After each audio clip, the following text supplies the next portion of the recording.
It's another beautiful Saturday morning. It's another bank holiday here in the UK. It is also 9 o'clock, which means, yes, it's time for the Monster Magic Saturday Show. Let's do this. Wake up, it's a beautiful morning. Feel the sun shining for your eyes. Woo-hoo-hoo. Good morning, one and all. Looks like it might be a beautiful weekend, which is quite rare for our bank holidays. I think some barbecues are going to be out. I do apologise if I'm looking a little tired. I was woken up by some geese squawking away. I assume they were probably complaining about my snoring. So if they do make some noise during the film, hopefully they'll be quiet for the next 30 minutes so that you can enjoy some magic reviews. And first up, we have Cupcake Pro Plus by Milo and Bacon Magic. Cupcake actually came out a few years ago now and has been a regular seller. It's very, very rare for any trick to constantly keep selling through. Believe me, they die off relatively quickly and lose popularity, whereas this has stuck around.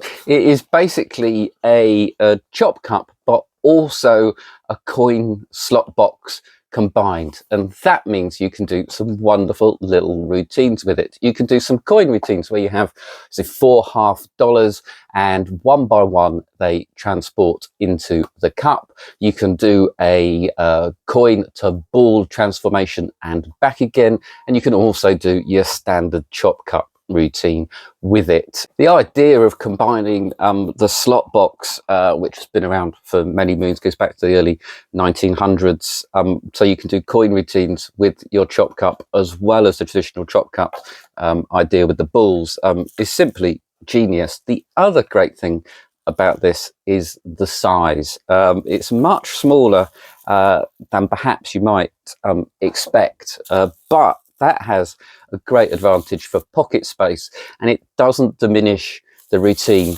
at all. It is also really, really well made. Oops, there is it. Let me show you the balls first of all.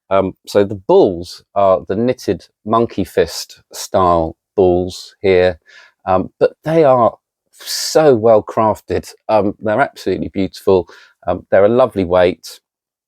You get 3.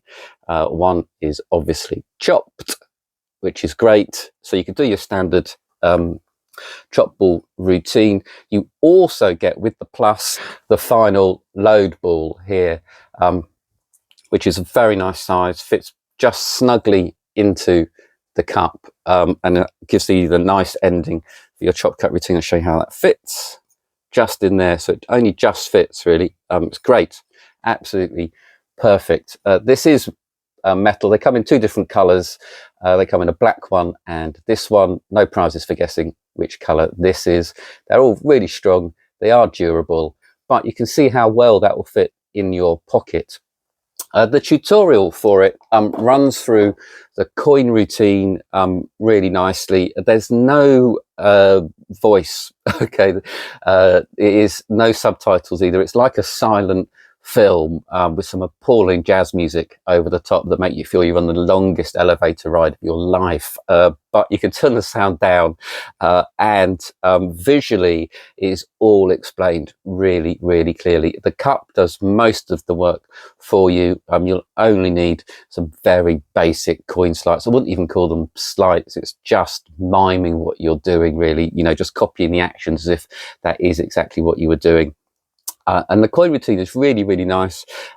Obviously, there's the transformation from the coin to the ball, which is great as well.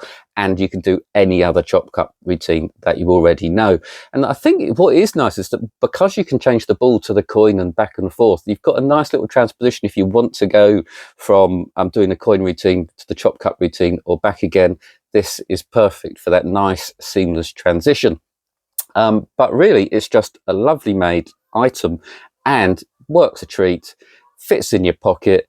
Chop cut routines are amazing. One of my favorite things to do.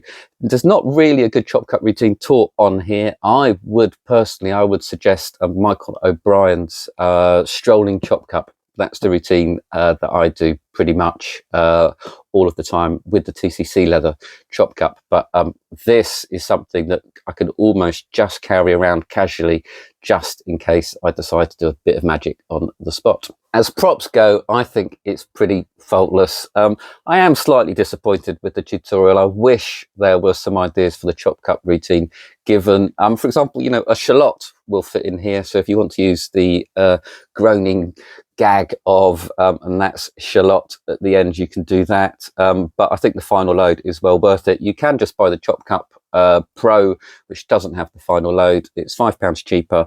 So, you know, it's £5 for that big final load. So that's up to you. And for the amount of entertainment you can get from this little cup, I think it's an absolute steal. That is Cupcake Pro Plus by Milo Bacon Magic, $29.99.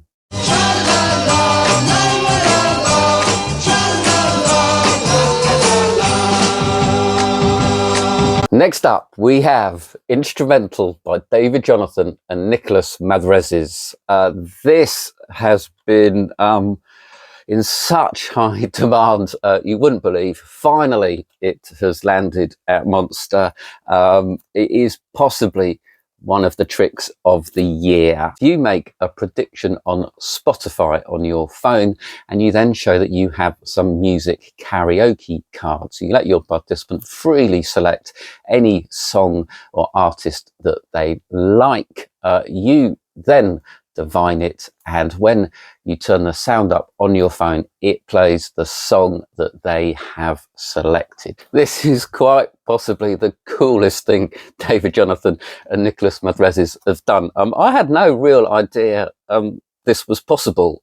When the secret was revealed, I thought, I never knew that. I never knew you could do this. It's a great idea, and it is so super clean. It is so easy, you wouldn't believe. The best bit is it does use your phone. Your phone is justified in having it out because you are making a prediction on Spotify, and that requires a phone. It doesn't even have to be your phone. So it could be an Android phone, it can be an Apple phone, an iPhone, that's what they're called, isn't it? And it can be borrowed. It doesn't matter. There's nothing that they need installed on their phone other than Spotify. If no one's got Spotify, you are very unlucky. Even I've got Spotify, so it is possible. And you don't need the paid up version. You don't need to subscribe. They can have the free version, or they can have the premium version. Doesn't really matter. What I will say is the reveals are then slightly different. So if you've got the free version, it will only show you, you can't do the audible reveal. You can only turn over the phone to show that that is the prediction you've made and that is the song that you've selected on Spotify. You then have to press play in order for everybody to hear the song. If you've got the premium version, the song will just start playing and you can just turn the sound up and then they'll just hear it before you turn the phone over. And the advanced version, they get to see a video playing at the same time. So it's done on YouTube rather than Spotify.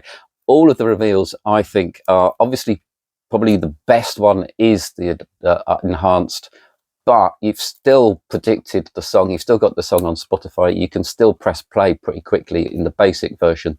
So I really wouldn't worry too much. The chances of no one having the premium version of Spotify in your audience is very slim, I think. But yeah, and it is a great audible reveal. I love audible reveals. I've mentioned it before, and this harks back to one of the first ones that I remember back in 2009, I believe it was. Noel Coulter had the iDeck that has a lot of similarities to this. If you remember the old iPod, I loved that trick. It had a nice quirky thing of connecting the headphones to the box so they could hear it, which was so much fun.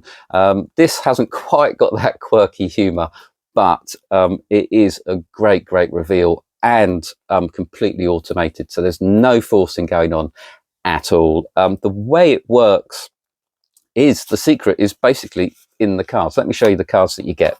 So You get they're called karaoke cards in this case. David Johnson does talk about justifying these cards. I don't really think you have to. You can say they're a game. They say it's something you've picked up. You can say if you've ever got a home karaoke machine, you know, this is how to randomize what song you sing. Or you can just say you've got some cards with some songs on. They are super, super innocent. There's no reason for, I mean, like I say, there's nothing inside them. They're not super thick. There's no sort of, there's nothing iffy. There's nothing to see. You can examine these to your heart's content, and I would be absolutely none the wiser. So these are the cards. There's nothing to see on the back, really. There's no markings or anything like that. And that is the front, where you see it shows the artist and song, and they are a nice, well, eclectic is the word, mix of songs. So you've got everything really from Rick Astley, Prince, The Police, The Beatles, to Oasis, Rihanna, you've got the Eagles. So you've got something perhaps for the older generation, a bit like me, but you've also got Snoop Dogg, Pharrell Williams, One Republic, The Weeknd, Ariana Grande, BTS. So there's a good mix for all age groups. I mean, it's best they pick one that they know. I will say that, just so they recognise the song when it starts playing. You also get a couple of extra cards here. So you've got like a double facer, you've got an extra Snoop Dogg song, and you've got a double backer. And these are for some bonus routines. So the actual tutorial for the main routine with the reveal on the phone is about an hour, 15 minutes long, and it is mostly Nickolas and David together. There is a bit where Nickolas is ejected from the building when it's just David talking, but they run through absolutely everything you need to know. But believe me, this is so, so easy. I don't want to give too much away, but somehow these cards are so there is a stack going on here. So these cards can't be freely shuffled by your participant. Towards the end of the tutorial, or at the very end actually of the tutorial, David and Jonathan run through some false shuffles, 3 false shuffles, which are brilliant. There's the Charlier, the optical shuffle, and a sort of simple run of cuts. Both are perfect. Both look like genuine, all 3, sorry, look like genuine shuffles, and they are easy to do. And it's just a casual mix of the cards. You hand them to your participant. They take a free choice of any card. You take the cards back, and then somehow, without giving too much away, these cards tell your phone what song to do. So you are miming a little bit when you're making the prediction. The cards tell the phone what song to play. It's absolutely genius, and that is the only bit you've really got to practice, is where proximity to the phone. Let me say that. Okay, proximity to the phone.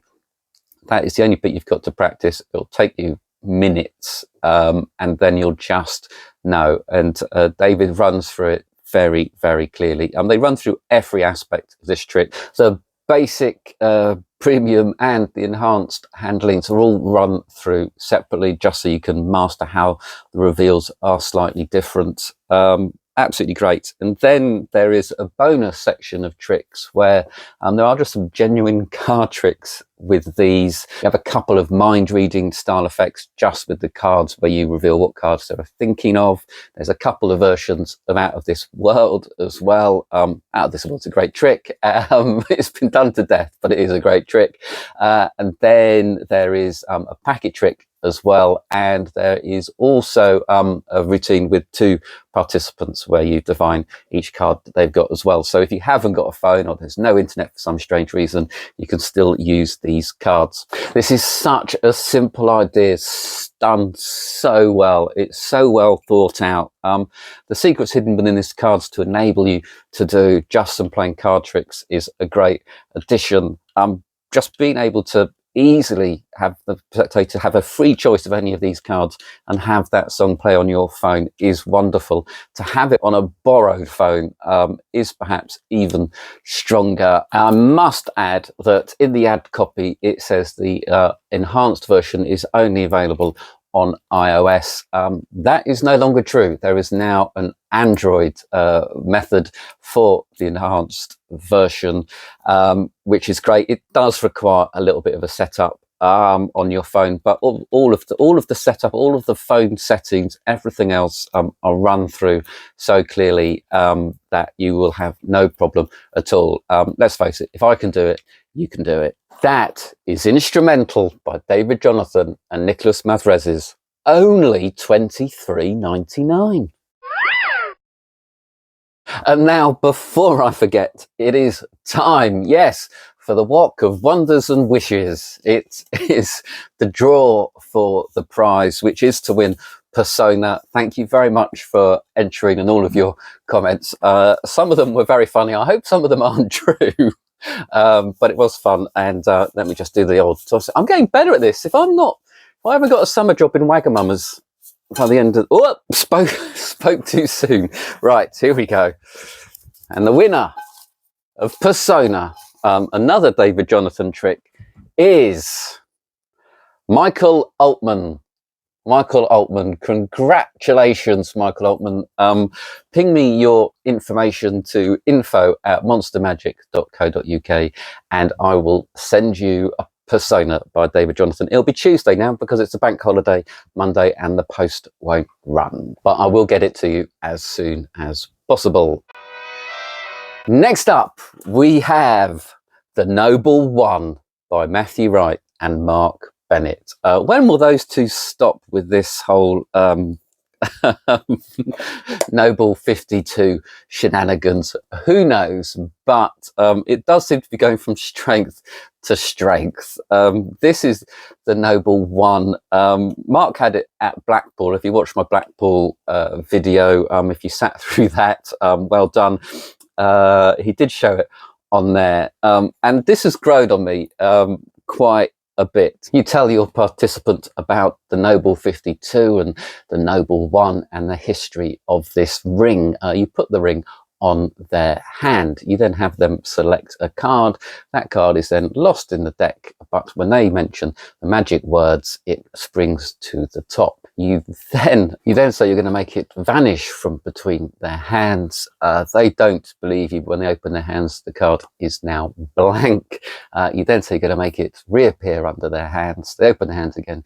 The card is still blank, but when they turn the hand over, the ring now has their card on it. This trick is so much about the backstory, the hook, telling this rather tall tale about the Noble 52 and the Noble One. For me, that's what makes it fun. I love stringing people along a little bit, also in a dead serious way, so they're not quite sure whether it's all true, but they're kind of going along with it. I love that little confusion, but their willingness to buy it all for some strange reason. And the props for this really help. Let me show you. I'll show you the cards first of all, because the cards are stunning. They are fit for nobility, for royalty, in fact. So that are the backs, that are nice and bright. They are gilt edged, and these are the faces. You've got all this, and then you've got the court cards. I think they're all of the Knights of the Round Table, Sir Galahad, and all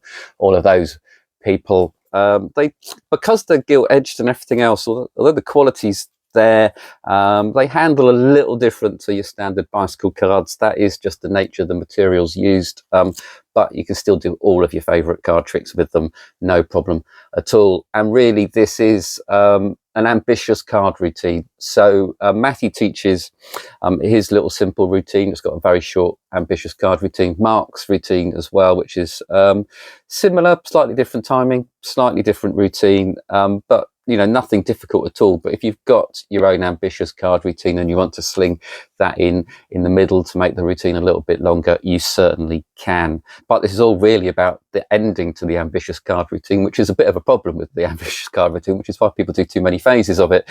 And that is the ring. And the ring comes in a lovely velvet box, which is just beautiful. I advise bringing it out in the velvet box.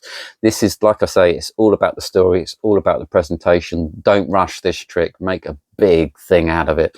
The ring talk about making a big thing out of it, is big. And that's because, I mean, I can imagine actually a knight back then would wear something this size, but also it's perhaps more of a presentation ornamental ring that you wouldn't necessarily wear every day. It's something to keep on display or to show people, a bit like a medal. But anyway, it's there.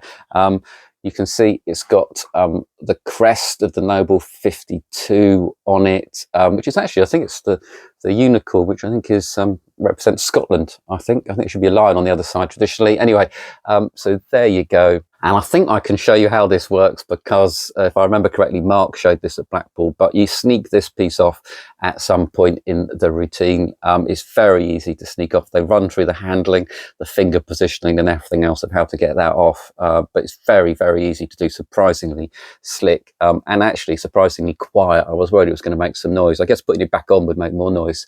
But there you go. This is the enamelled reveal, and let me just show you actually, because this isn't the only reveal. So if you want to repeat it for other people, they have very, very thoughtfully where are they, included some extra inserts, so you can simply take that one out, and so you've got some other enamel inserts. Now the enamel ones are particularly good if you're using them in a dark space, so that people can actually see and it pops out that that is their card. But then you have these, let me show you. You have the same version as well, but with just the ornate engraving, not enamelled. I kind of prefer the aesthetic of it not being enamelled, but you do want that reaction straight away. So perhaps the enamelled is the one. I'm not sure what the ring size is, but it does fit on all of my fingers. I'll be surprised if it won't fit on any finger of anybody. Obviously, if they look like giant haystacks, then maybe pick another participant. The 40-minute tutorial really concentrates on the ring aspect of the trick, how to introduce it, how to talk about it, the psychology of the story, putting it on the finger, the steel, the changing the inserts and so on, and much less on the card side of the trick. That's a little bit of a shame. They do run through everything that you need to know, but quite quickly in a quite rudimentary manner. I think they expect you to have some knowledge of card routines before. Certainly if you've done an ambitious card routine, you'll be fine. You can force the card or have the card selected any way you like. Matthew prefers the classic force, for example, but he does run through a couple of timing forces as well. Mark quickly mentions how he forces the card. So perhaps it's just not worth extending the tutorial any longer. And what you do get is lots and lots of performance footage as well. And that is really nice. I think you can learn a lot just by watching performance after performance and how they handle the audience members and so on. The ring isn't examinable at the start, but it is at the end. You're completely clean at the end of the routine, and that's really nice because that is also when you want to relax and not rush to grab anything back. I'm super impressed with the props. The way it works, the way you can change the inserts is really easy as well. That does also explain why it isn't the cheapest trick in the world, but it is a great hook for the ambitious card, which is a strong routine, and it is a terrific ending to that routine as well. If you love telling a nice story, if you love bringing people in with a tale, this is the trick for you. That is the Noble One by Matthew Wright and Mark Bennett, $85.99.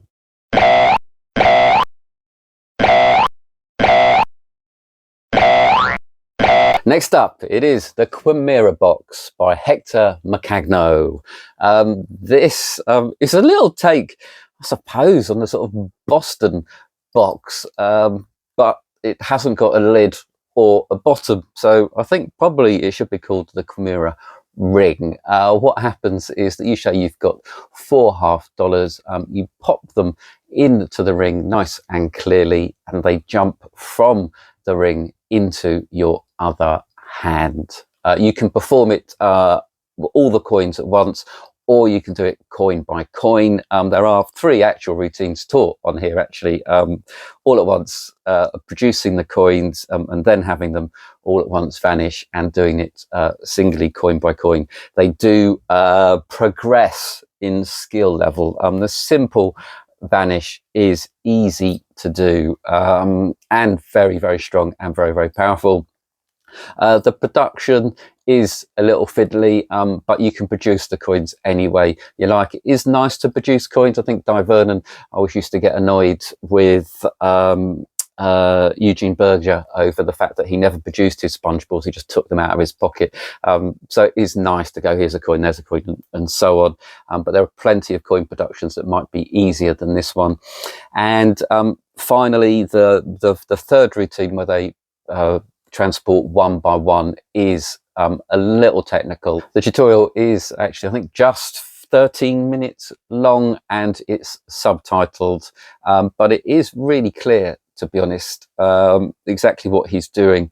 And there's a nice bit at the end where, because this uses the stuff that I don't like, yes, it uses black art, he uses a contrasting coloured mat so you can see exactly what's going on completely, so you can always follow it, because during the tutorial, due to the black art, the gimmick can get lost. Let me show you what you get here, because I was expecting to just get the brass ring and the tutorial, but no, you get the brass ring. So here it is. It is very well milled, very well machined brass, as you can see, no top, no bottom, and that does make it seem really impossible. A very ingenious idea. You also get $4 half, so you're good to go straight out of the box, and you also get the gimmick, which is in here. I won't show you that, and you get the black art material. So you're going to want to be doing this on a black close-up mat. That is the only real criteria. And what's nice is, as Herman mentions, you just want to keep the black art piece, which is very small. It's not as bad. It's not as bad lighting wise as I thought. Keep it in the shadow. It's never really in the focus. It's never in the same spot for very long. When it's in the box, it is completely invisible anyway. So there's only a few moments where the black art comes into play, and if it's in shadow, you shouldn't have a problem. They do actually include a red and a green version as well. So depending on what color mat you've already got, they might match. I think that's probably going to be more hit and miss than the black, but you might get lucky. And it's nice that they have included those two options just in case. I think it's really smart use of the principle that I'm not a fan of usually. Because you can see all the way through the box, it feels like nothing can be hidden in it. You can actually display there's nothing in it, essentially, and that makes it, you know, a complete baffling routine. Much better than having a lid on a box, I think, and where you think something might have been snuck in. I just wish there was a little more detail on some of the moves for the third routine. If he could gone into a little bit more about that, that would have been great. But you can probably swap them out for other methods that you do know that you're more comfortable with, that might be a little bit easier without losing any of the impact. The box does so much for you combined with the gimmick, that really you've got the visuals, even if you use slightly easier slides. The routines are enjoyable to learn if you just like practicing your magic as I do. It's probably designed more for a more formal presentation, really, because you're going to need your close-up mat. If you're strolling, you might be able to get away with one of those round chop cup mats, following it around. If you could, perhaps if you could do the Cupcake 2.0 Plus first, and then move into this, that would be perfect. But that is the Quimera Box by Hernan Maccagno, $61.99. This show is awful, terrible, disgusting. See you next week, of course. And that's it for this week's show, I'm afraid. It is a long bank holiday weekend. The weather looks great. I was going to give Colin a bit of a spring clean, but you know what? I think I should lead by example and grab some magic and go out there and have some fun with the best hobby in the world. Bye-bye.